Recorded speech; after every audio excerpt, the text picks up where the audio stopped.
Hello, everyone, and welcome to another episode of the SempreMilan podcast. I'm your host, Ollie Fisher, joined once again by Anthony Torgrud. What's up, guys? I'm back. I actually got to sleep today.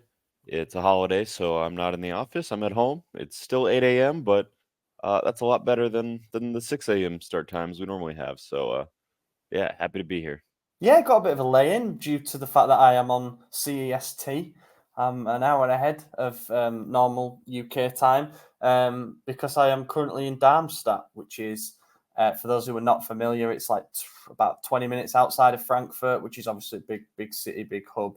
Out here for the Euros, did the first England game, going to the second England group game tomorrow, had to rep the shirt accordingly. But yeah, having a good trip. Apologies to everyone. This is a day later than we would normally record it, literally due to just the fact that we've got a lot booked in while we're on our trip over here. But this is the commitment level we're showing. I'm in a different country and we're getting this thing recorded. So before we dive into this week's episode, thank you, as always, to our founding members over on Substack: Des Windsor McGlynn, Ali Tareen, Tito, Matt Moritz Pullman, Joey Gawler, Kemin, MG and Mats, Luke Villano, Raul Escobar, Rajat, Carlo Fassi, Nasser, Merlin Flinker, and Derek Favretto. Really appreciate all of your support over on the Substack. And for those of you who want a little teaser, what you get on a weekly cycle over on what we call our sort of premium content service, not premium like OnlyFans, just, we're just doing some longer Gonna lose shit. subscribers. Yeah, could do. Who knows? The most recent thing to go out was a newsletter, Calm Before the Storm. It's sort of about how we're in a little intermediary period after Fonseca's announcement, and you've got major tournaments, things we're going to talk about in this episode, and you get the news bulletin in that if you can't keep up to date with everything that goes out on the site on a day-to-day basis. We had a bonus article yesterday, which was about Theo Hernandez's future. Again, that's something we're gonna talk a little bit about today. But that's things that we've heard, bits of information that we've picked up, and so yeah, there's a bit of, I guess, exclusive insight there. The longer read was about the rise of loan with option to buy deals for sort of outcast players or players who have disappointed, or even younger players who've got a bit of potential, like Shaka Traore, etc. So yeah, Isaac covered that in detail, and there was also the bonus podcast last week where me and you reacted to the news that Paulo Fonseca was officially named as the new head coach. And yeah, you get that over on the Substack. Go check it out. You can try a week for free and let us know what you think. And you also get access to the chat channel that we have. I just pinged something in there before we started recording here to get questions in, and there's good discussion going on pretty much every day on some of the stuff that's in the news. So then, it is, as kind of mentioned, it's a bit of a weird period. There's not a lot going on. We were hoping that we might be able to talk about Zirkzee being a done deal. It hasn't moved forward in the, 8 days since we last spoke about that. And yeah, major tournaments have started. The Euros is the first round of games is all done now. We're getting today finally to teams playing for the second time. The Copa America, the second games of group stage. Yeah, okay. Yeah. So Germany and Scotland and whomever else play their second games today. So Portugal winning last night against Czech Republic closed out the first round, and then the Copa America starts. Is it early hours tomorrow? Is that right? I believe so. I think it's Thursday. I don't know the exact time, to be honest. But the USA don't play for a few days. Is that right? Yeah, it's Argentina-Canada is the opening game. I know that. So let me see when it is. 8 p.m. tomorrow. So wee hours Friday for you. Let's start with the Copa America because obviously we get a lot of Euros exposure here, so I find it a little bit more interesting. I'm guessing it's Argentina, Brazil are the two big favourites to win that. Yeah, I would assume so. But maybe. I'm not the guy. So here's the thing. Copa America has not been like North American teams. This is the first year we've done it, and apparently we're hosting it. So that's out of the loop I am. I didn't even realize we were hosting the thing. So it also could just go to show how much like the U.S. doesn't really pay attention to soccer because no advertisement. Maybe it's just because my region doesn't have a game, which is odd as the nation's capital, but we didn't get a World Cup either. So, I mean, if you've ever been to Commander Stadium or DC United Stadium, you know why we didn't get picked. They're not the greatest fields. I mean, DC United has a good stadium, but it's small. It's like 19,000. It just couldn't host a World Cup game, you know. But anyways, digressing from that, yeah, it's probably Argentina's going to be the favorites, of course. World champs right now. They should be. Brazil as well, although USA held them to a 1-1 draw in the last friendly the other day, which, you know, could mean nothing, could mean everything. You never know until the tournament starts. Yeah, I went to USA's friendly against, who did they play? Colombia, and they got fucking smoked. Yeah, it was no good. 5-1. Horrible experience because I showed up 15 minutes late, so I missed the opening 2 goals. And then around the 40th minute, my girlfriend demanded a hot dog, and she demanded to not go alone. So I had to get up and miss from the 40th minute, and then all of halftime, and then all the way till the 60th minute. So I missed USA's only goal, which was scored right in front of our seats. We were right on the corner line there, or on the corner flag. So missed the 3 opening goals, and then get back to our seat, and we see the remaining Colombia goals from the 60th minute till full time on the far end of the stadium. So what I actually saw of the game was a good 30 minutes, and it was the worst 30 minutes to be a USA supporter. So not a good experience for us. Big waste of money. But then we went to Argentina, and who do they play? Guatemala. Their final friendly before the Copa America. Same stadium, and it was just a week later. And that one was good. I made sure we, you know, watched the full 90 at the order at halftime. Yeah, you could get up by yourself, or you could sit down here with me, and I'm not leaving the seat. So that's exactly what we did, and it was fantastic. I got to see Messi score a chipped goal live. 2 goals actually. One was on the far end, and of course, someone was in front of me going to his seat right as it went in, so I missed it. Unfortunate, but it was just a disaster error from the keeper. He passed it out and gave it straight to Messi in front of him. We just tapped it right back in. So that game was a lot of fun. I can't remember the score. I think it was 4-1 was the final score. But Yeah, 4-1. Argentina had 3 goals called off as well for offside. So a lot going in.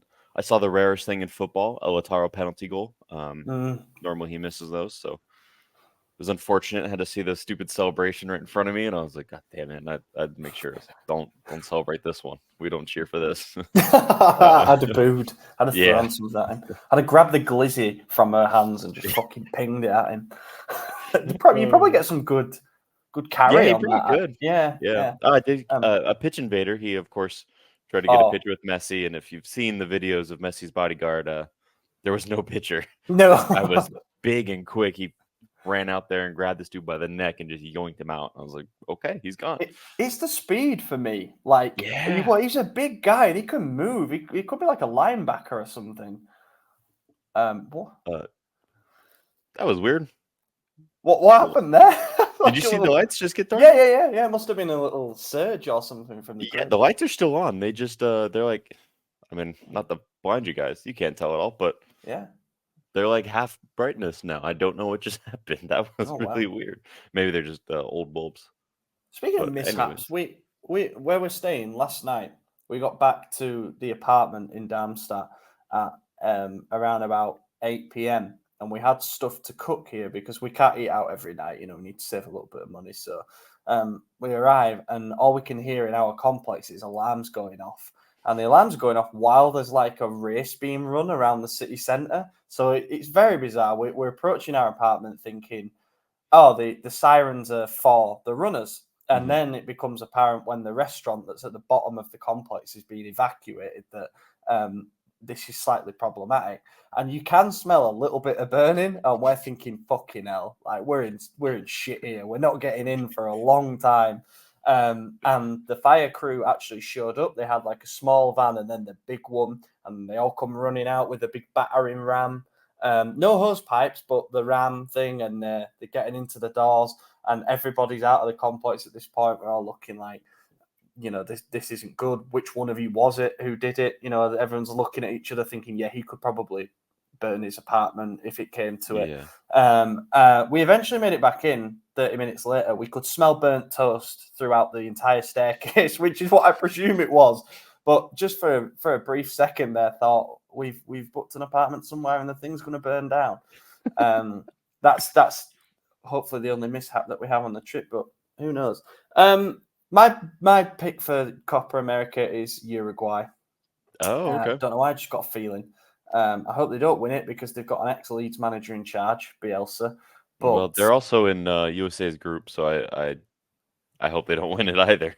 yeah, I like us to go decently far. I don't expect a USA victory, but I think we could definitely get out of the groups. Maybe second knockout round, whatever it may be. I don't know if it goes to a round of 16 or quarterfinals or what, but yeah, I think it goes quarterfinals and then semi okay. Yeah, obviously. So yeah, I guess Argentina will win Group A and probably Chile comes second, and then Mexico and Ecuador maybe, and I think USA will get through that group. Yeah, Second we or should. If we don't, it's a disaster because I think some third place teams go through as well. Like same with the Euros, right? Yeah. Brazil, Colombia in Group D. You'd imagine it will be those two that get through, and then wait and see. But I think it's good that it's been expanded. To be honest, like I know you're saying there isn't much hype for it in the country, or at least in your area, but hopefully now it is a bigger tournament that will come with time. But yeah, the problem for us is the hours that the games are on. It's just going to be a watching highlights job. Yeah, that's rough for you. Yeah, I think it makes sense to have it all the Americas, right? Before, you had the Copa America, which was just South America, which objectively are the better teams. There's no false reality here. Like I know that those are the better teams. And then there was the Gold Cup, which was, USA, Canada, Mexico, and like the Bahamas, and that was always like a waste of time until the final, and then it was USA Mexico every year.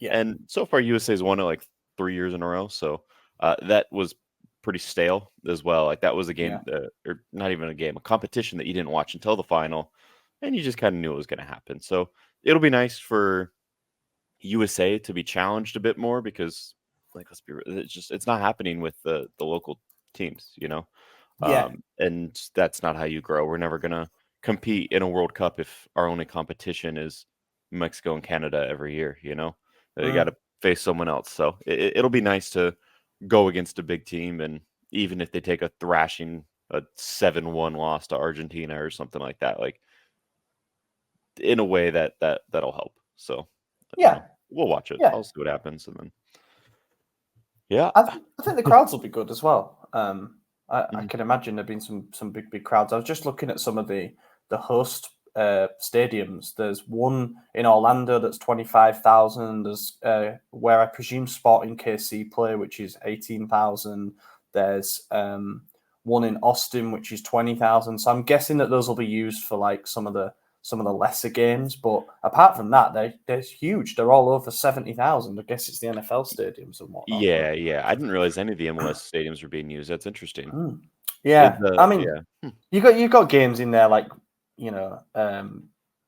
Bolivia, Panama, Bolivia, and stuff like that. So I suppose good luck selling 85,000 for that.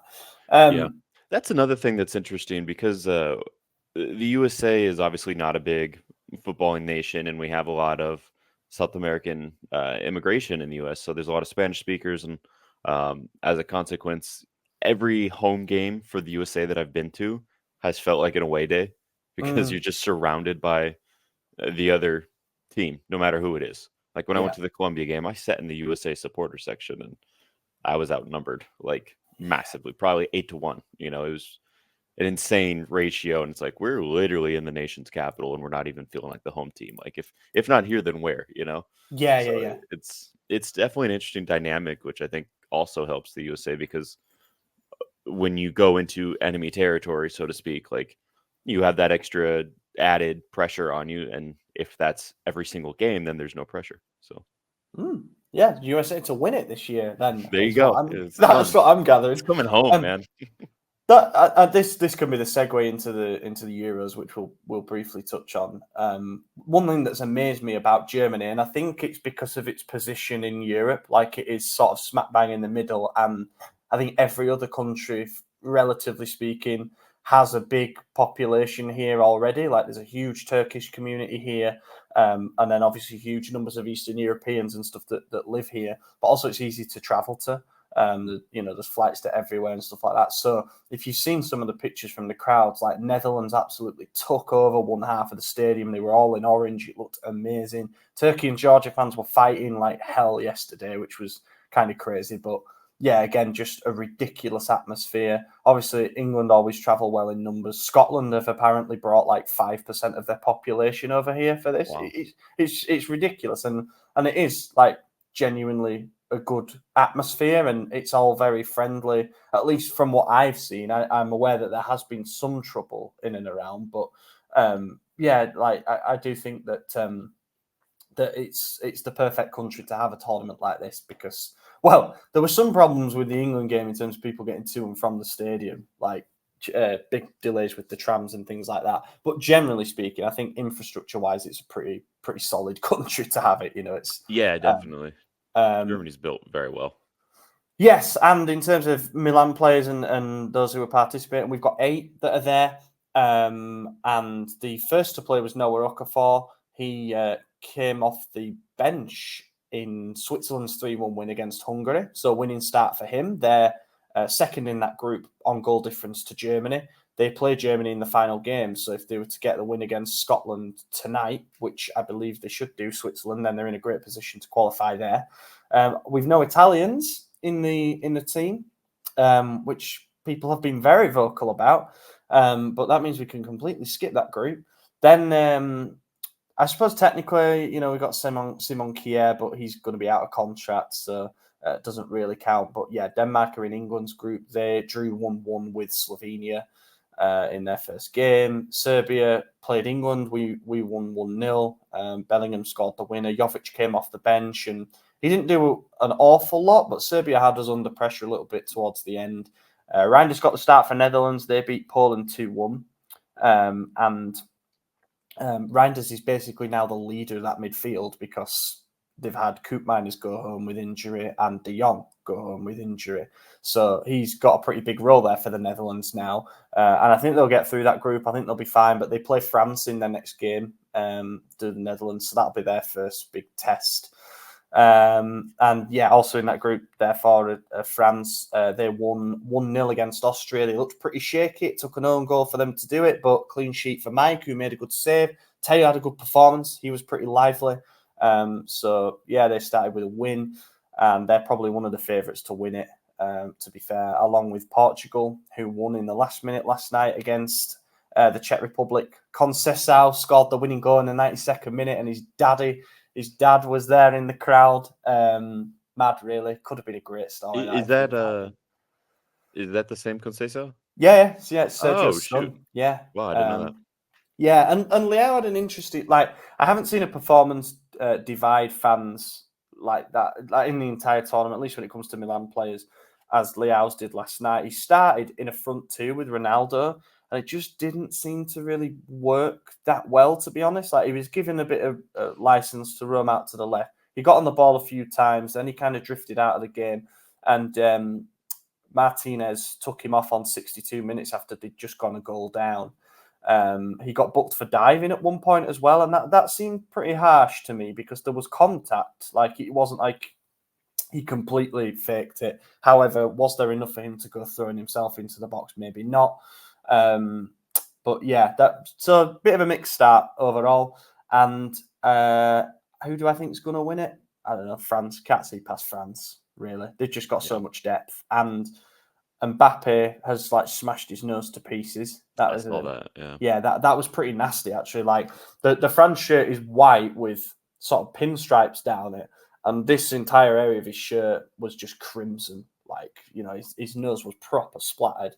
I read something saying that he might now miss the next 2 group games and just come back for the knockouts. I saw he for sure is going to miss the upcoming one. I didn't see both of them, but I mean makes sense, right? Yeah. I guess he'll have to play with a mask as well now, depending on how he is with breathing and stuff like that. Just put on that Ninja Turtle mask. He should, and I think he's gonna. If he's allowed by regulations, because we know what UEFA are like, he should definitely wear that mask. That would be brilliant. Be funny. full circle that. Yeah, I haven't actually been able to watch any of the Euro games. I watched maybe 35 minutes of England's first game over the weekend. Unfortunately, that's been all I've been able to see. I'm using old Madison's login. Maybe I shouldn't have said that. It's always good to volunteer that. Yeah, I don't know, but using someone else's login, and he's got a 2-factor on there, so I don't want to log in at work and then ask him to ask his wife for the code that she received. So like, hey, what is this? So I can log in on my work computer and watch it. I got shit to do, so I haven't been able to watch, but I'll try to watch today since I'm not going to work.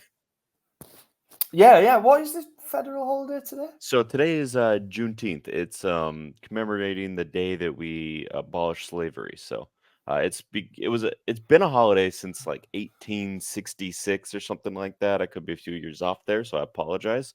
But it's been a federal holiday only since 2021. So now work closes.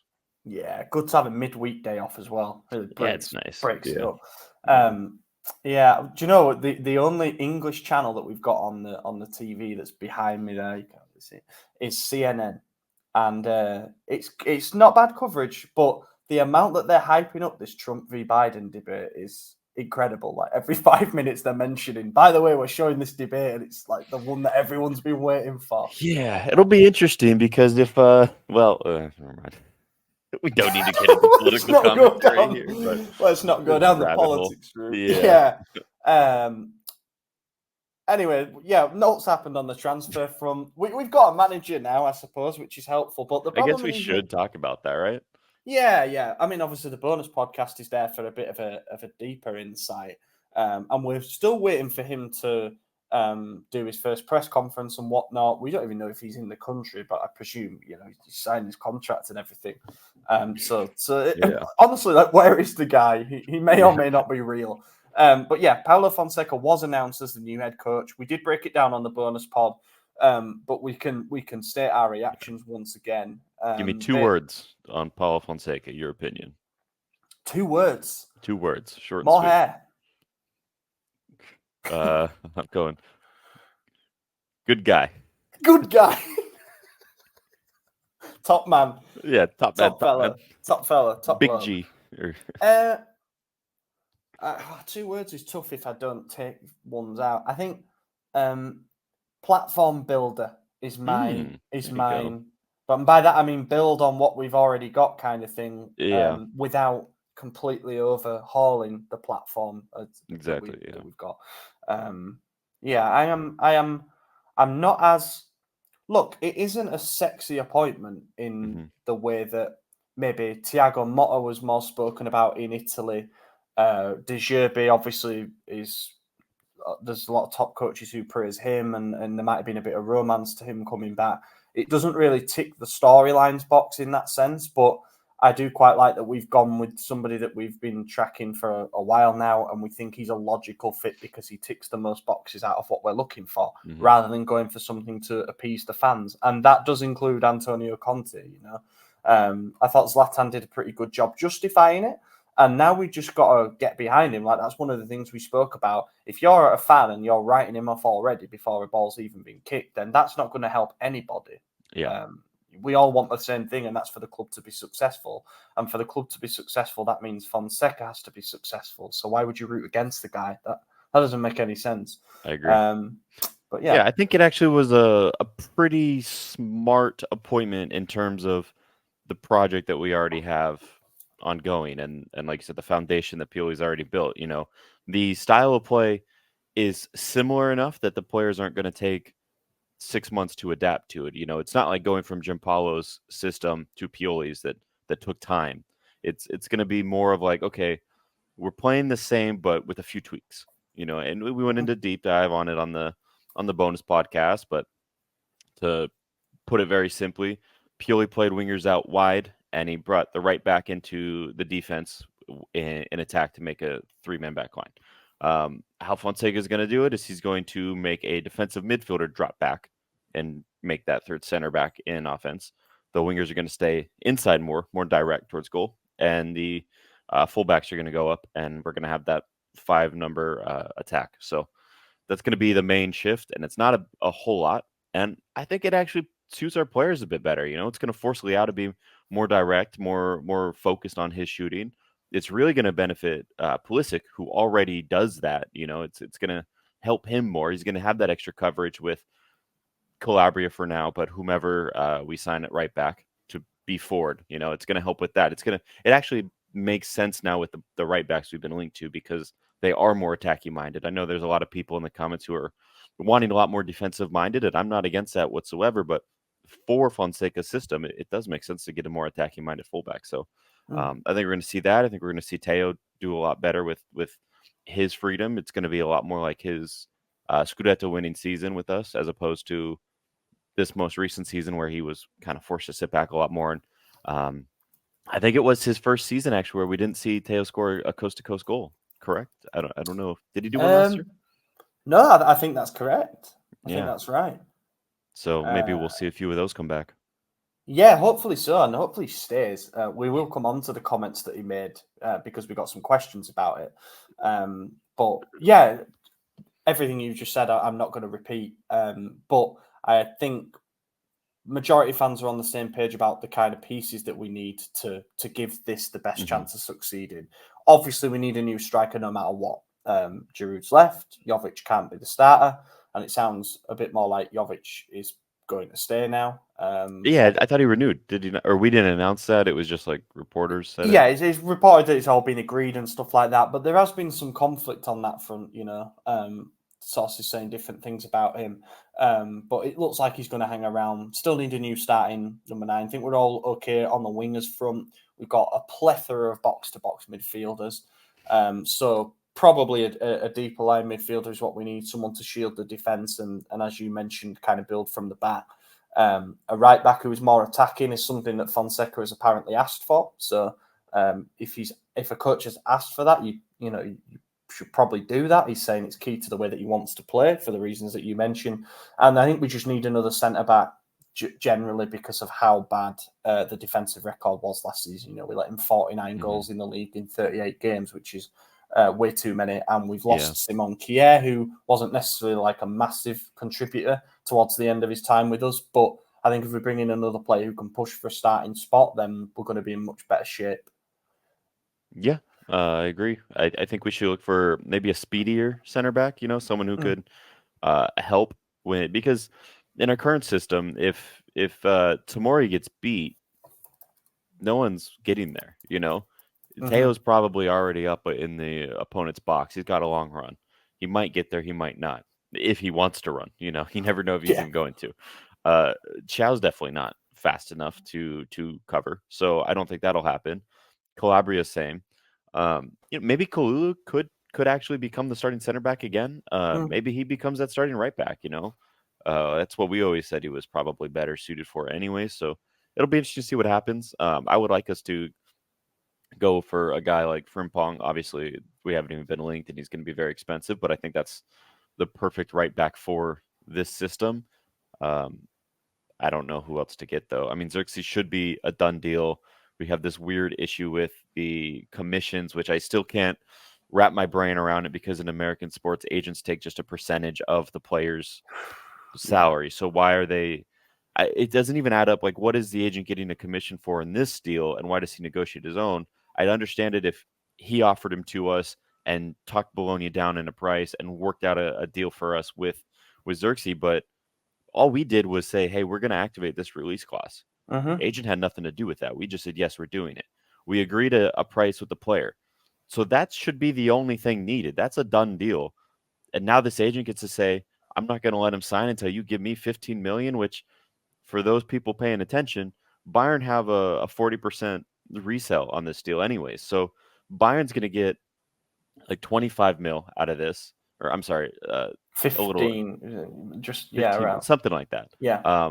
Bologna is going to get 25 mil, and then Zirkzee's 4 mil per year contract at 4 years is worth 12 mil. So why is the agent getting upfront more than the player over the 4-year duration, and the same amount as of club Bayern Munich? Well, that doesn't make any sense. Who does this guy think he is? I don't know. It's crazy. I've heard some stories about him that I'm not too fond of, so I don't like this guy. I think it makes no sense. Maybe it's because at the end of closing, they're going to write Zirkzee's mom's name in there as a secondary agent so that she gets a portion of that. And then I could say, okay, I get it. That's how you give a kickback to your family. Sure. But the legality behind this, well, it's all legal. It shouldn't be. It's extortionate. It makes no sense that agents can hold players hostage for their own benefit, because at that point, you're not helping your player. You're not helping the person you're contracted to help. The point of an agent is to get the player the best deal. And in this situation, the agent had nothing to do with the deal at all. He's just holding up for himself. And maybe I'm wrong in my assessment of this. I don't understand the way it works. But on paper, it's kind of fucking bullshit, isn't it? It certainly is bullshit, because I think it was Gazetta who said this, that there was basically 5 out of the 6 things needed to make this happen had already been kind of locked in. The first one obviously being our interest and the fact that we are willing to pay the release clause in order to sign him, because it's not a given. Say, for example, Juve, they probably can't afford to trigger that 40 mil clause without selling players or without moving on Vlahovic or whatever. So for us to say, to inform Bologna, as we have, we're going to trigger his clause, that's almost a couple of steps in one. But we agreed personal terms with the player. The player wants to join us because he wants to stay in Italy, and there's plenty of time to get everything done, plenty of time to get the operation done. And Bologna and Bayern Munich can't stand in the way because of the fact that there's a release clause there. So the final thing that's needed is for the agent to green light it.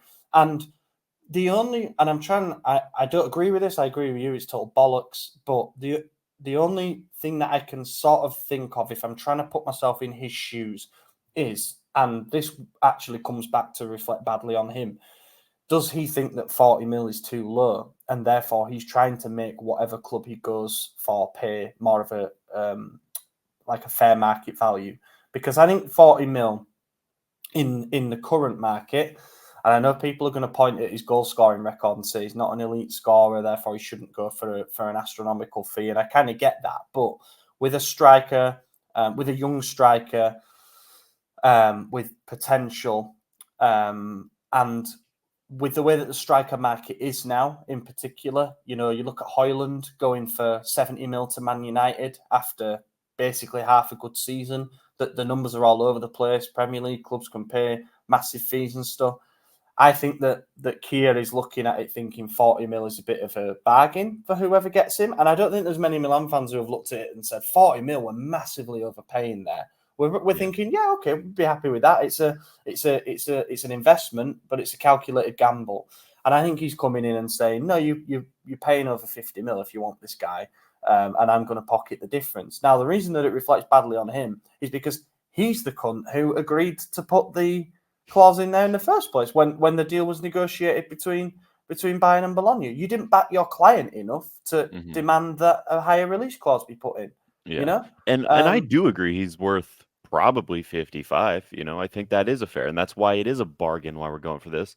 And that's also why there's a time limit on this release clause. And the clock's ticking. So he could just be doing this until it expires and says, now you don't have a deal. And Bologna could say that too. Then they could say, we want 60 actually.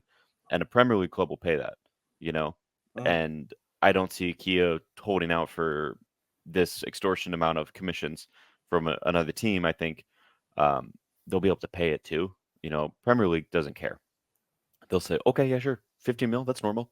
And Zirkzee might get a more expensive contract himself. So maybe that's how he's looking at protecting his client, trying to get him the most money. But if the player's will is to go to Milan, it's to stay in Italy and specifically play for Milan, then you're not helping him by forcing him to move to England to play for a club he doesn't want just for an extra 2 mil.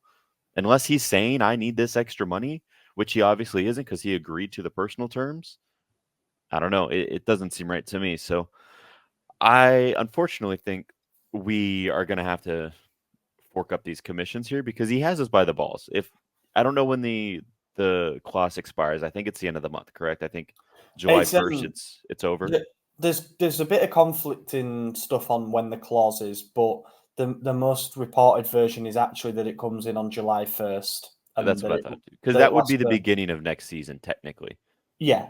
So, I mean, if we wait till then he's going to ask for more. So we have 10 days to do this. We have 11 No, the days. clause starts July the 1st. And What do you it mean? runs for 6 weeks until mid-August. Because the Oh, clause can't be active outside of the transfer window. And the transfer window doesn't officially open until July the 1st. So there is also like a very small percentage chance that actually everything is agreed and we're just keeping it quiet. And the moment July 1st comes around, bang, there's the clause, happy birthday to me. and in it Yeah. comes. Yeah. Yeah. I don't Okay. know. Well, that I makes don't sense know. then. I thought July 1st it expired. I thought it was Yeah. only until the end of this calendar season, and that's why it was like we had the show at 10th immediately. Yeah.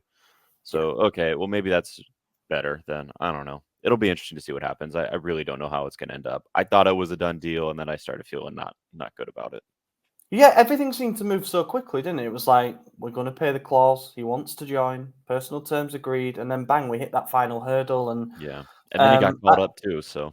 and that's, yeah, I was just going to mention that. I almost wouldn't, I definitely understand it a lot more if this wasn't a commissions based hold up. So, say everything was as it was, or as it is at the moment, but Kia had just said, I've been told by some other clubs that they're kind of interested in you. Can you just wait until after the Euros and I'll pitch everybody's project to you and you can decide where you want to go rather than rush into joining the first club that wants you. But the fact that this is literally, if the reports are true and we've got to believe them to be because everybody's saying it, then and it is just a commissions based hold up, then you're no longer representing the best interests of your client, which is what you should be doing. But then the added complication of interest from Manchester United, at least according to the Athletic and Sky and everybody. So we've got to trust that. And then the call up for the European Championship with the Netherlands. That I don't think he's going to get a lot of playing time. There's a few people saying that this is going to boost his value and stuff like that. It can't really because he's got a release clause that remains valid. And B, I think the fact he wasn't called up in the first place suggests he was a bit of an afterthought and he's just there in case there's a big injury emergency. And therefore, I don't see him getting a ton of minutes. And I'll be surprised if he scores at this Euros. Kind of hope he does, and then he joins us. But and a final thing to mention on this is just looking at the agency that Kia Joorabchian represents. They're called Sport Invest UK. His list of clients here. You've got Douglas Luiz, obviously Brazilian international midfielder at Aston Villa. He might be going to Juve, but that seems to have hit the rocks as well. But because of Weston McKennie not wanting to join Aston Villa, so he's working on multiple fronts, I suppose. Then you got Zirkzee, whose market value, according to Transfermarkt, is 50 mil. Then looking again at Transfermarkt's list of market value players, it drops down to Kenny Tete at right back for Fulham, 15 mil. Then he's got Sergio Reguilon, who is full back at Spurs. And then it drops, all the players below that are worth less than 7 mil. So essentially, this is his big client.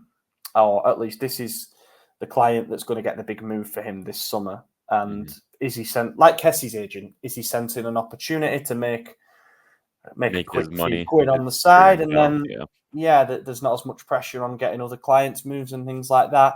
The whole thing has just highlighted what a farce agent rules are, and I think it is time that FIFA intervene and bring in a cap. If it's percentage based, as you say, I kind of like your idea percentage of contract because then that's how they do it here in the US. So it's weird how it's anything else because the idea is that the agent is paid by the player and the player's hiring him to take care of his contracts. So you negotiate a percentage of that contract and that's it. And it's straightforward. So that way, when the player says, oh, talk to my agent, he handles all that, they're actually handling it. Right now, it's like I could go talk to the player and then they say, okay, deal. Now agree something with my agent. It's like, well, what the fuck is the point of the agent? I just spoke to you. We don't need this guy, and that's why we were able to cut out Raiola with Donnarumma's renewal, because you don't need the agents. You absolutely don't. And Zlatan never used Raiola either, There's plenty of players who just forego their agent at random times when they decide, I don't need this. So it's very strange when you don't see the player willing to do something about it. That's a red flag for me because if it's your true will, your actual desire, and you've agreed to the contract and you're very happy with that amount, then there should be no discussions about it. You should go to your agent and say, do your fucking job and get this done. Why are you being greedy in this for yourself. I don't get any of this. You work for me. Like what? It's interesting. So the agent world in soccer, especially in European soccer, is so backwards. There's like agent licenses, but also if you're a lawyer with a EU law degree or whatever they call it, it's a Juris Doctor here. I don't know what they call it in Europe, but you're allowed to just be an agent. You don't have to get an additional license for that. You're like, oh, you're a lawyer, you're an agent now. So, you could go to law school and all of a sudden start representing players. It's interesting. So, might do that. Yeah, you should. It'd be cool. Make Lorenzo do it. Yeah.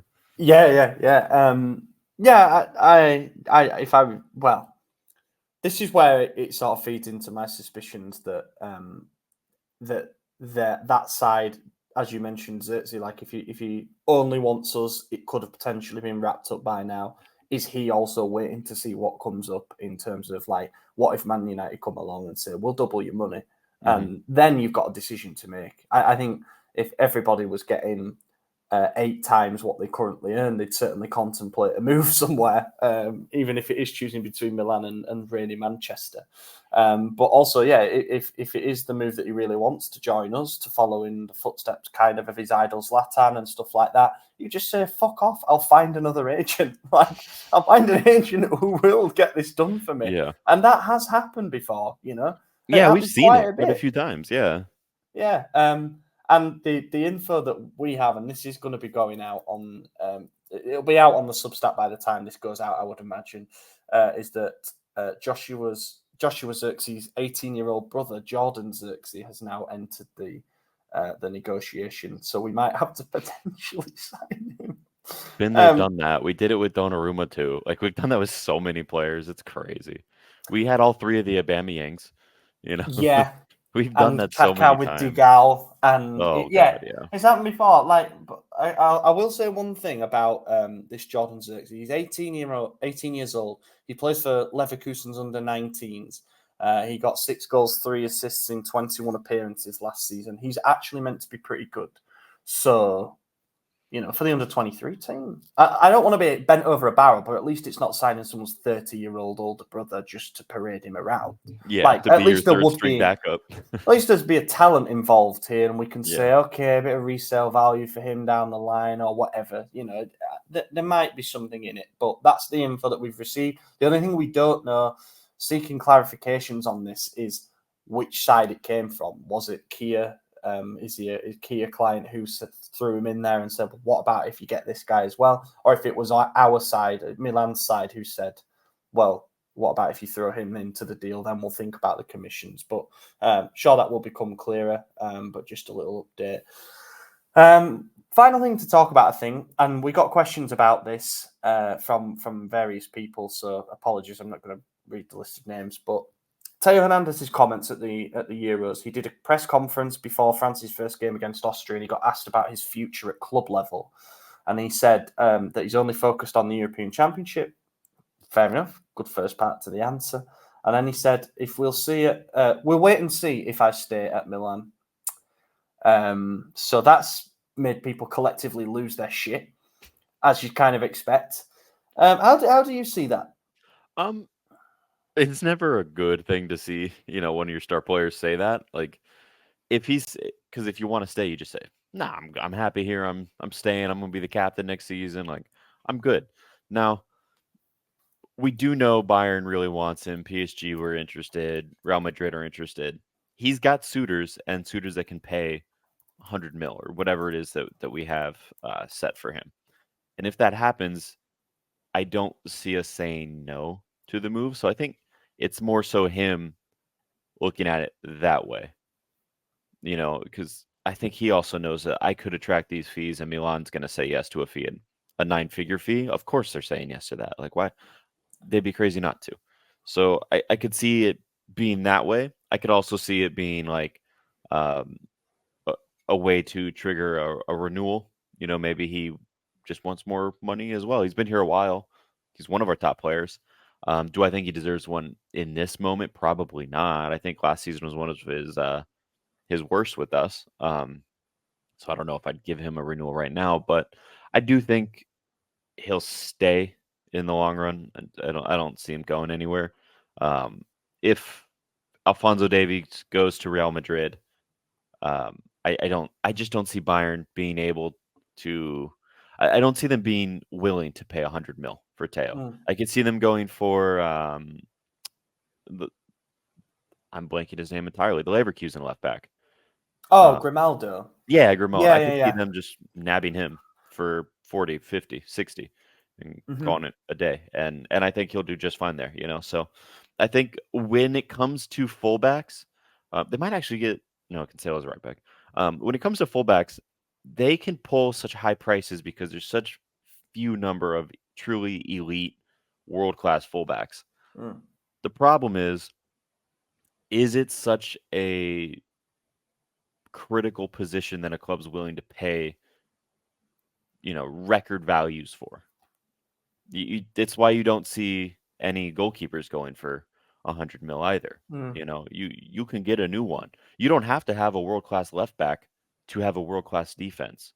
It's a luxury position. It's like an attacking midfielder, but at least an attacking midfielder you will pay because you'll get goals. But it's not a required position in anyone's lineup. Like we play with one and we don't have to. We can just drop back. In fact, we're probably asking to switch away from having one. If anything, exactly. Yeah, I agree. Like, I think the price for fullbacks is driven up because it is positionally, left and right back, the worst in football. There are so few elite level players. I'd go so far as to say there's a handful in each, to be honest. And honestly, you've got players like Luke Shaw in the top 10 left backs in the world. And I just don't think that should be the case. I think it shows how weak the position is, generally speaking.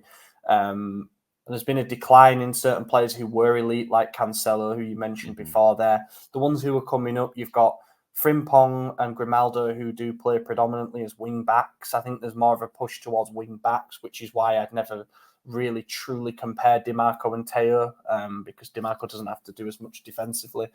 But yeah, I think with Theo, there is no doubting that he feels a strong attachment to Milan. And even if that was wavering a bit, he loves, him and his wife, and obviously his young kid, love living in Italy and they love living in Milan. So I think they feel a strong attachment to the place and the life that they have, and that counts for a lot as well. I also don't think, for the reasons you kind of mentioned there, I don't think Bayern are going to pay a 9-figure fee for Theo. I think if they sell Alphonso Davies to Real Madrid, they're getting maximum 40 mil. Which I know seems cheap, but he's got a year left on his deal, so they kind of backed into that. And I don't think they then pony up another 60 mil for kind of a, I'm not going to call it a sideways move, but I don't know. From a business point of view, I don't think it makes an awful lot of sense to do that when there's other options out there. They just had their worst finish in 11 years. So they have to do a total overhaul rebuild. That cost a lot of money. Are you going to spend the majority of that coffer on one position, the left back? Probably not. And also, there has to be a few doubts about Kompany. Are you going to trust him with that? Not that signing, but are you going to let him be the one to say? I tell you who they might actually go for is that Maatsen, who was at Chelsea, then got loaned to Dortmund, but Kompany had him at Burnley. So that could stack up. But are you going to let Kompany be a guy to bring in a 100 million player in the first few weeks of his job? I don't know. I don't know how that would go down optically. But I know that Bayern, the directors, kind of work independently from the head coach and just kind of give him the team and say, there you go. But there's certainly a bit of a rebuild needed there, and I just don't see them putting all the budget into that. As for Theo's words, I almost viewed them as a direct response to what Zlatan said. And I'm not inferring that there's a bad relationship between Zlatan and Theo. If anything, I think that they probably have a good relationship. However, when Ibra said in that press conference, we're going to keep the 3 stars, Maignan, Theo and Leao, 100%. He said 100%. So they're going to stay and they're happy, and that's what matters. I think that Theo kind of wanted to just sort of, I don't know, back it off a little bit and say, whoa, hang on, it needs to be a two-way thing. Just take a little bit of player power back and say, yeah, I'll stay as long as I'm happy and you make me happy with the salary that I deserve and things like that. So I think he was just kind of responding and saying, it's not 100%, You know, it might be 90, it might be 75, but it's not 100%. And this is my way of saying it. You know. Yeah, I can see So that too. That makes sense, actually. yeah, I'm not saying there's a big standoff or anything. I'm not saying that things are frosty. If anything, as I say, I don't think Theo wants to leave. I think it was just almost a smart play from him to say, you know, we'll wait and see. We'll see what happens, and we'll see what salary you offer me when it comes to it. And that's it. There's literally not an awful lot else going on. There's no other signings that we're close to. In fact, one thing that I will mention before the final question is that two of the targets that we have been linked with in recent days, Brassier, who was at Brest, is going to Marseille, and Rafa Marin, Real Madrid centre-back, is going to Napoli.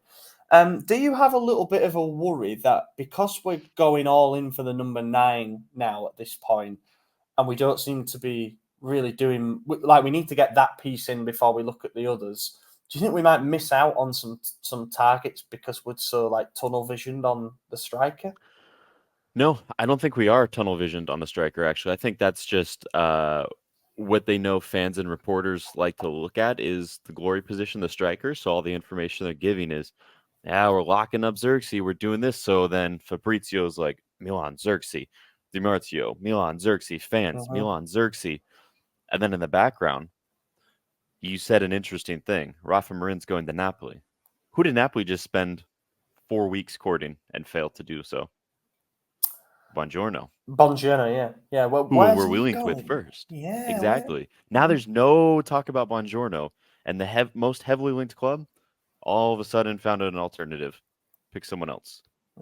So I'm not saying that that's what we're doing, but I'm saying I wouldn't be surprised if all of a sudden that's just randomly announced like Okafor was, like Luis Adriano, like all these random signings that just overnight, oh, it's a done deal. He's flying to Milan right now, and everyone's like, holy shit, how did he miss this one? Well, it's because we're distracting you by these agent commissions, and maybe it's not an agent commission problem. That's just what we're parroting to the media so that people are focusing their attention there because they know Zirkzee's a release clause. There's no bidding war, so we're creating drama here. We're keeping attention on this, and now we're avoiding attention on this other deal that we need. That's also going to cost us 40 mil, most likely. Because we could pay 40 mil for a center back and still 40 mil for Zirkzee. We know that we could go 60 mil in debt, and we have 140 up front that we could spend without going in debt. Potentially, we could spend 200 million euros this window and be scot free. It's not going to happen. That's not how we operate, of course, but we could do that. So I wouldn't be surprised if we get up to that 120, 140 range this window, maybe even 150. Might go a little into debt and then make it up with the sale or something, because players are going to leave as well. So CDK is gone. That's been made official. That's true. We spoke a bit more in depth about that in the Loney recap that we did, and we spoke about that presuming that it was going to happen. So it just kind of we'd be repeating the same things on that front. But yeah, he's gone and they've paid up and everything remained as it was. I've no idea why there was an extension to the deadline and everything. I don't know what they wanted to try and negotiate, but everything stayed as it was. I think we maybe scared them by saying there's other clubs on the line. So, And I think what you're saying there with the distraction tactics and the false leads and maybe some agent leaks and things like that, I think that happens more than you think. Like, as a percentage of stories that make it out to the media, how many of them are actually as they seem? How many of them are red herrings, and how many of them are agents driving the price up? Because you see the ones who are really bad at it. The ones who are really bad at it are generally agents of like domestic talents, so players that are a bit further down in Serie A or whatever. And they give an interview to like Tuto Mercato Web Radio, and it's like, yeah, we've had calls from Milan into Juve, Napoli, and then next thing they end up at like Udinese or something, and it's like, you didn't, did you? You just wanted to, and yeah, you can tell the ones who just haven't quite got the art down yet, but. Yeah, well, and that's always funny too, because then the clubs hear that, and if you're Milan and you didn't call them for this guy, you go, he's making that shit up. I bet Inter didn't call him. I bet Juve didn't call him. I bet Napoli didn't call him. And those other clubs are thinking the same, and they go, we don't want this guy. No one wants him. Why would I want him if no one else wants him? And I know he's already lying about it, so how can I trust his agent at all? So yeah, it goes the other way then. Yeah. The question that we got that I think is worth very briefly answering, because again, I think we talked about this before. Milo De Luca asks, I guess it's Euros themed too. Do you think that the lack of Italian starters in the team is an issue for us? And I wanted to kind of pivot that and say that we've been linked with Calafiori in the last few days, and Federico Chiesa as well by Gazzetta dello Sport. And I don't really know where he'd play, to be honest, but I could see Chiesa working only if we're going to transition Pulisic to an attacking mid full time, but I don't think we're going to do that.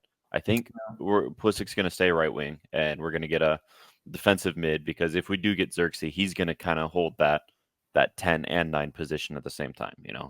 He plays deep, so I don't see Chiesa happening. I do think we need more Italians in there. It's kind of sad seeing the national team, knowing what we've built there as a club, and seeing now where we have one Italian in our starting 11, and it's the one guy we're trying to get rid of, our captain Calabria. So, Calafiori would be great.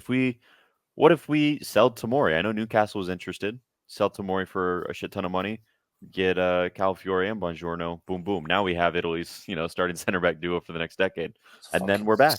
That's crazy. Slow duo, that. But actually, no, Calafiori's not too slow. But Tomori apparently doesn't want to go. But I think we all understand that that door might open a little bit, especially if he keeps getting left out by England, to move back to the Premier League, where he's more in the eyes of the manager and stuff. But just in response to the question, if I go down the Italy team, which played against Albania the other day, Donnarumma, we're not bringing him back.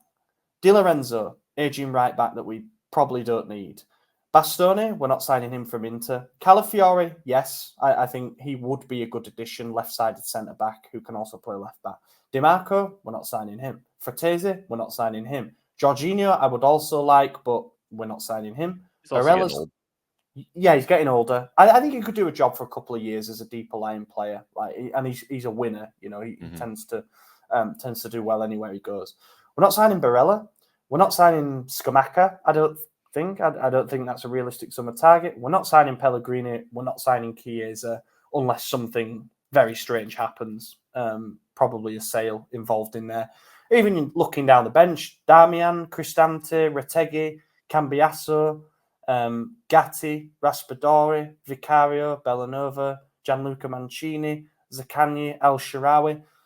There's not many names there that stick out and think, oh, I'd like him. Oh, I think he'd be a good fit there. It's either quite old players that might not be good enough to crack the starting lineup, or young players who are at rivals who realistically we're not going to attract. So, or players we've already sold. Yes. Yeah. So from an Italian national team standpoint, I get it. I would love for there to be 5 players in the squad. I would love us to kind of have a core as we have done historically, and kind of how Inter do now. But I just think we're in a position at the moment.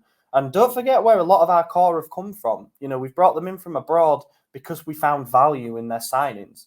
Whereas now we're going to have to go and pay probably north of 40 mil for Buongiorno. And our management are probably looking at that and thinking, are we going to do that just because of the national team that he plays on the bench for? It's not a smart way to do business necessarily. And also negotiating with Italian presidents is a fucking nightmare, as been made aware. But no, it's an interesting talking point. We'll wrap it up there. We managed an hour. I'm pleasantly surprised. Pleasantly surprised. Apologies if you thought that this was waffle for an hour, but we're cracking on. The major tournaments are ongoing. Well, Copa America is about to start. I'm back from the Euros Friday and back for a week, so we'll be back to the normal schedule next week. We'll have a bonus episode out over the weekend, I want to say. So stay tuned for that and go try the Substack if you haven't done already. And I've been your host, Ollie Fisher. Find me on Twitter at Ollie Fisher. AJ, cheers for joining. Enjoy your day off. Yeah, we'll do. I don't know what I'm going to do. I'll probably watch the Euros. I'll give it a shot, see what this is all about, see what's going on there. And, oh, shit, you know what? No, I think my girlfriend has a bunch of friends coming over. They're going to watch fucking Bridgerton in the theater, so I don't know what I'm going to do. Maybe I'll go to a bar and watch the Euros. I didn't know Be a man. Bridgerton's made it over there, has it? It's big. I hate it. It's so stupid. Yeah, I've never been so bothered. The other one Jordan that's always playing is Downton Abbey. That's every day it's on. I'm just like, Jesus. I hear the accent enough from you. I don't need to hear it on TV too, you know? I don't think I quite sound like that. Hello, pulpit. I might start speaking posh from now on. Yeah. Might help our viewership. But There you go. yeah. Yeah, thank you for watching, everybody. Let us know your thoughts on what we've talked about today. And hopefully by next week, we've got a signing or two to talk about. Take care, everyone. Gol! Ancora Theo! È una meraviglia! Il gol di Theo Hernandez da un'area all'altra! È una meraviglia! Senti il mio cuore!